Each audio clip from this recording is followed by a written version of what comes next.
সচিন তেন্ডুলকরের এই পরামর্শটি যদি আপনি মেনে চলেন তাহলে কিন্তু আপনি শেয়ার মার্কেটে সফল হতে পারবেন। দেখুন, সচিন তেন্ডুলকর একজন নিঃসন্দেহে বড় চ্যাম্পিয়ন, এ নিয়ে কোনো সন্দেহ নেই। আপনি, আমি, আমরা সবাই জানি, মানি এবং বিশ্বাস করি। তো উনি যখন খেলাটা খেলছেন বা এখনও খেলোয়াড় সুলভ মনোভাব আছে, তখন দেখবেন যে ওনাদের সাইকোলজি কিন্তু অত্যন্ত স্ট্রং এবং টেকনিক্যালি স্ট্রং, সব দিক দিয়ে কিন্তু তাদের খুব ভালো কোয়ালিটি রয়েছেন। তিনি একটি বিশেষ পরামর্শ দিয়েছেন। অবশ্যই সেটি শেয়ার মার্কেটে যারা সফল হবেন তাদের জন্য নয়, কিন্তু সেই পরামর্শটি শেয়ার মার্কেট যারা করছেন তাদের ক্ষেত্রেও কিন্তু দারুণভাবে প্রযোজ্য। একটা টেকনিক্যাল দিকও রয়েছে এবং একটা সাইকোলজিক্যাল দিক তো অবশ্যই রয়েছে। আমরা এই সমস্ত কিছু জানব। এই ট্রেডিং সাইকোলজি বা শেয়ার মার্কেটের সাইকোলজি এবং আপনি শেয়ার মার্কেটের লার্নিং ভিডিও বলতে পারেন। এই ভিডিওতে আমি সুররঞ্জন গঙ্গোপাধ্যায় আপনাদের সবাইকে স্বাগত জানাচ্ছি। চলুন ভিডিওটা শুরু করি। একটু মন দিয়ে গভীরভাবে বোঝার চেষ্টা করবেন কথাগুলো যেহেতু একটা সাইকোলজিক্যাল দিক আছে, কথাগুলো যদি আপনারা মন দিয়ে অনুভব না করেন, নিজেরা না ভাবেন, তাহলে কিন্তু এরকম ঘটনা ঘটতে থাকবেই। আপনি যদি মনে করেন যে একটা স্ট্র্যাটেজি ফলো করছি এবং আমি লাভবান হয়ে এখান থেকে বেরিয়ে যাব, তা কিন্তু হতে পারবেন না। একটা না একটার সময় কিন্তু আপনাকে সাইকোলজির উপরে অত্যন্ত জোর দিতে হবে এবং সফল হবার প্রথম ধাপ আপনার মনে হবে এবং আমার মনে হবে যে এটা ছাড়া বাকিগুলোর কোনো মানে নেই। কারণ ততদিনে কি হবে না, ততদিনে আপনি টেকনিক্যালি একটা সাউন্ড জায়গাতে চলে আসবেন, আপনার স্ট্র্যাটেজি ঠিক হয়ে যাবে, আপনি দেখে বুঝতে পারবেন, ট্রেড নেবেন, কিন্তু প্রফিটটাকে ধরে রাখা, লস অতিরিক্ত না করা, এই যে জিনিসগুলো কিন্তু আপনি ধীরে ধীরে অভিজ্ঞতা থাকবেন। তো যাই হোক, এই সচিন তেন্ডুলকর কথাটা বলেছিলেন মহিলা বিশ্বকাপ ক্রিকেট জয় করেছে, আপনারা সবাই জানেন। তার আগে এই বিশ্বকাপের টিমটাকে তিনি পরামর্শ দিয়েছিলেন। আগে পরামর্শটাকে মন দিয়ে শুনুন। পরামর্শটা হয়েছে, উনি বলছেন, আমি বাংলা করে বলছি আপনাদেরকে, যে ম্যাচ যখন দ্রুত চলতে শুরু করবে, অর্থাৎ ম্যাচ যখন স্পিড হয়ে যাবে, তখন শান্ত থাকো। দ্বিতীয় নম্বর কি পরামর্শ বলছেন না, খেলাটাকে ধীর করার চেষ্টা করো। কারণ হিসেবে কি বলছেন? কারণ তুমি যদি খুব তাড়াতাড়ি করে এগোনোর চেষ্টা করো, তাহলে তোমার কিন্তু পিছলে পড়ার সম্ভাবনা সব থেকে বেশি থাকবে। এবারে ঘটনাটাকে বোঝার চেষ্টা করুন। প্রত্যেকটা কথা একদম হীরের মতো দামি এবং শেয়ার মার্কেটের ক্ষেত্রেও কিন্তু প্রযোজ্য। এক এক করে বুঝুন কথাটা। ম্যাচ যখন দ্রুত চলতে থাকবে, অর্থাৎ আপনি যখন দেখছেন খুব দ্রুত মোমেন্টাম খুব দ্রুত আসছে, তখন আপনি যে পজিশন তৈরি করবেন, তখন আপনাকে শান্ত থাকতে বলছে। আবার এই কথাটি আপনি ভাবতে পারেন যে পরপর 3-4 দিন আপনি প্রফিট করছেন, তখন একটু শান্ত থাকুন। আপনাকে মোমেন্টাম শুরু হবার আগে শুরু করতে হবে। এখন অনেক সময় দেখেছেন যে আপনার মনে হচ্ছে যে এই বোধহয় হাত থেকে আপনার ম্যাচটা বেরিয়ে গেলে এই বোধহয় আপনি আরও আগে কিনতে পারতেন এবং অর্ডার পাঞ্চ করলেন কারেন্ট মার্কেটে।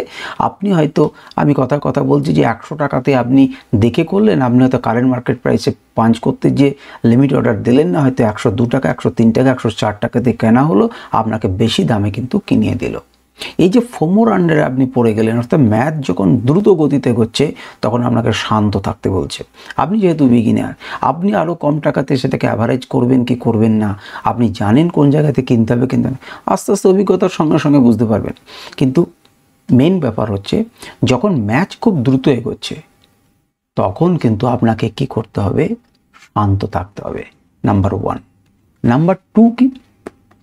নাম্বার 2 হচ্ছে, বলছে শান্ত তো থাকবেনই, তার সঙ্গে আপনার খেলাটাকে একটু ধীর গতিতে করার চেষ্টা করুন। আপনার ধীর গতিতে করার চেষ্টা করুন, খেলাটাকে ধীর করার চেষ্টা করুন, অর্থাৎ আপনি একটু স্লোতে খেলুন। এটাকে আপনি মনে করতে পারেন যে শেয়ার মার্কেটে আপনি যদি সফল হতে চান, তাহলে আপনার সাফল্যটা আসবে, আপনি প্রত্যেক দিনে কম কম করে নিন, আপনি গতিটাকে কমান, রেটটাকে কমান, একদিনে বড় লোক হবার চেষ্টা করবেন না, খেলাটাকে ধীর করার চেষ্টা করুন, ম্যাচটাকে ধীরে এগোনোর চেষ্টা করুন। আপনি যেটা গেমটা করছেন, দেখবেন প্রো ট্রেডাররা রোজ কিন্তু অল্প প্রফিটে ঝোঁকে থাকে। একদিনই সমস্ত ধনরাশি গুটিয়ে নিয়ে ঘর ঢুকে যাব, এমন চিন্তা ভাবনা কিন্তু তাদের থাকে না। সুতরাং খুবই গুরুত্বপূর্ণ কথা এই দুটি কথা। আশা করি আপনারা বোঝার চেষ্টা করছেন। এই কথাটাকে নিয়ে আরও প্রচুর বিশ্লেষণ করা যায় এবং প্রচুর ব্যাখ্যা করা যায় বোঝানোর জন্য, কিন্তু আমি ছোট রাখছি এই জন্যই যে বড় রাখলে পরে আপনারা বিব্রত হতে পারেন। আপনাদের যদি এই বিষয়ে বোঝার থাকে তাহলে এই ছোট্ট ভিডিওটা অন্তত কিছুজন দেখবেন, এবং কিছুজন দেখে যদি একটু ভাবনা চিন্তা করেন তাহলে দেখবেন এই বিষয় থেকে রস এগিয়ে আসবে। আপনার পিছলে পড়ার সম্ভাবনা। তৃতীয় নাম্বার হচ্ছে আপনি যদি দ্রুত গতিতে এগোনোর চেষ্টা করেন তাহলে পিছলে পড়ার সম্ভাবনা আছে। আমি এবং আমার মতো বহু ট্রেডার এবং এর আগেও বহুজন বলেছেন, তারা কিন্তু সবাই এই একই জিনিসের সাক্ষী, এবং আমি মনে করি আপনারাও এই জিনিসের সাক্ষী। আপনি যে প্রফিট করতে পারেন না তা নয়, কিন্তু প্রফিট করতে পারেন। আপনি আপনার পোর্টফোলিওটাকে বা প্রতিদিনের ট্রেডিং জার্নিটাকে যদি দেখেন তাহলে দেখবেন যে আজকে মনে করুন, আমি একটা ছোট উদাহরণ দিচ্ছি, আজকে মনে করুন 2000, কালকে মনে করুন 3000, কালকে মনে করুন 5000, কালকে মনে করুন 7000, 4-5 দিন করলেন, কিন্তু যেদিন রেড হলো না সেদিন ডিপ রেড হলো। অর্থাৎ আপনি কিন্তু কি করলেন, পিছলে পড়ে গেলেন দ্রুত গতিতে এগোনোর জন্য। দুদিন পজ নেন, পুরনো ভিডিওগুলোকে দেখুন, আমি কিন্তু সেখানে স্পষ্ট করে আপনাদেরকে কথা জানিয়েছি যে দেখুন কয়েকদিন আপনি ট্রেড নিলেন, সফল হলেন, একদিন গ্যাপ দিয়ে দিন, দুদিন গ্যাপ দিয়ে দিন এবং তারপরে করুন। কারণ আপনার ভিতরে, আপনার অবচেতন মনের মধ্যে, আপনার অগোচরেই অনেক জিনিস কিন্তু বাসা বাঁধে। সেই বাসাটাকে ত্যাগ করতে হবে, আপনার মধ্যে একটা কনফিডেন্স চলে আসে। আপনি মনে করেন যেভাবে মার্কেটটা প্রত্যেক দিনই ঘুরলো, আজকেও বোধহয় সেইভাবে ঘুরবে। আপনি মনে করেন যে আপনি যা লাগাচ্ছেন তাতেই কিন্তু হয়ে যাবে, এবং আপনি সেটাকে সহজে এসএল নিতে পারেন না, আটকাতে পারছেন না।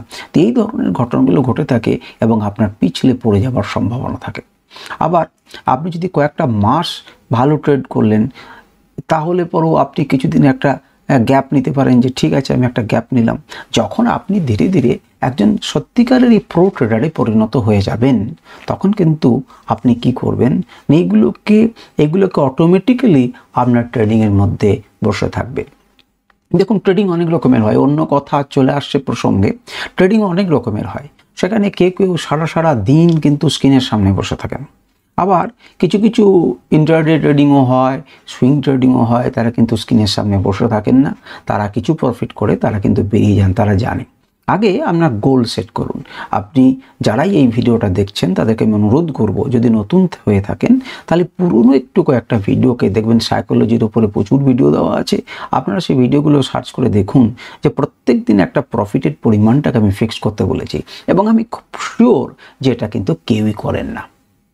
অনেক সময় আমি আপনাদেরকে বলছি, অনেক সময় কিন্তু আমি নিজেও করে উঠতে পারি না।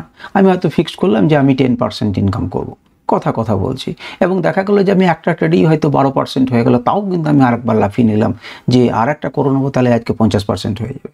তো এই ধরনের জিনিসগুলো কিন্তু ঠিক নয়। একটা উদাহরণ মাত্র, আমি বলছি না যে আমি 12% এবং 50% ইনকাম করছি, আমি কোনো রকম তথ্য দিচ্ছি না, কোনো রকম প্রলোভনের আপনাদেরকে আমি ফেলছি না। আমি বারবার করে আপনাদেরকে একটা সিস্টেম্যাটিক ট্রেডার হবার কথা বলছি। যারা ধৈর্য ধরে এখনো পর্যন্ত শুনেছেন, তারা সচিনের এই কথাগুলোর মধ্যে আপনারা কিন্তু বোঝার চেষ্টা করুন, অনুভব করার চেষ্টা করুন। নাম্বার 1, আপনি শান্ত থাকবেন যখন খুব দ্রুত মার্কেট ঘুরছে, যেন আপনার মনের মধ্যে এটা না হয় যে ম্যাচটা আপনার হাত থেকে বেরিয়ে যাচ্ছে, টক করে একটা ট্রেড নিয়ে নিই। ফোমোর আন্ডারে পড়বেন না যখন আপনি শান্ত থাকা হয়ে গেল। দ্বিতীয় নাম্বার হচ্ছে যে আপনি খেলাটাকে ধীর করার চেষ্টা করবেন, নিজেকে কাম ডাউন করার পর হচ্ছে নেমে আসুক, সঠিক জায়গাতে আসুক, আমি কিনবো, স্লো হোক তখন কিনবো। দ্রুত ওপর নিচে করছে, যদি আপনি ভোলাটিলিটি হ্যান্ডেল না করতে পারেন তাহলে অ্যাভয়েড করুন। তৃতীয় নাম্বার হচ্ছে, কারণ আপনার পিছলে যাবার সম্ভাবনা আছে। যদি আপনি খুব দ্রুত এগোতে চান তাহলে আমি দ্রুত এগোতে যাব না। রোজ 2%, 50 ওয়ার্কিং ডেজে আপনার কিন্তু 100%। পৃথিবীতে কোন জায়গাতে আছে যে 100% আপনি 50 দিনে পান? আমি মনে করলাম যে আরও কিছুদিন গেল, 70 দিনে, 80 দিনে, 100 দিনে, 1 বছরে, সেটাও কিন্তু এনাফ। যদি আপনি 1 বছরেও টাকা ডবল করতে পারেন, 8.5 বছরে যেখানে টাকা ডবল হয় সেখানে 1 বছরে যদি আপনি টাকা ডবল করতে পারেন, সেটা বিরাট। কিন্তু এই যে অনুশাসনটাকে কেউ রাখতে পারে না, কারণ অপশন ট্রেডিংয়ে দেখেছে কয়েক মিনিটের মধ্যে বহু টাকা হয়ে যায় তার জন্য। সুতরাং সচিন তেন্ডুলকারের মতো চ্যাম্পিয়নের মুখ থেকে বেরোনো এই যে 3টে কথা, দেখুন আমি যখন কথাটাকে প্রথম শুনলাম এবং পড়লাম তখন ভাবলাম যে আজীবন কিন্তু এটাকেই ট্রেন করার চেষ্টা করছি নিজেকে। কি অসাধারণভাবে তিনি এই কয়েকটি কথা বলে উদ্বুদ্ধ করেছিলেন মহিলা ক্রিকেট টিমকে, এবং একদম চ্যাম্পিয়নের মুখ থেকে আসল কয়েকটি সত্য কথা। আশা করি আপনারা এই ভিডিওটা এতক্ষণ ধরে যদি শুনে থাকেন, আপনাদেরকে ধন্যবাদ। আপনার মধ্যে সেই পোটেনশিয়াল আছে কিছু শেখার এবং জানার। আর যদি স্কিপ দিয়ে শুনেছেন, হয়তো আমার ভিউ বেশি হবে না, কিন্তু ক্ষতিটা পা ধুলে আপনারই হবে। নমস্কার, ধন্যবাদ। আজকের ভিডিও এ পর্যন্তই। ভালো থাকুন, সুস্থ থাকুন এবং আপনার এই বিষয়ে মতামতকে যদি পারেন 2-4 লাইন আমাকে লিখতে পারেন, তাহলে আমি বুঝতে পারবো আপনার মনের মধ্যে কি চলছে। নমস্কার, ধন্যবাদ।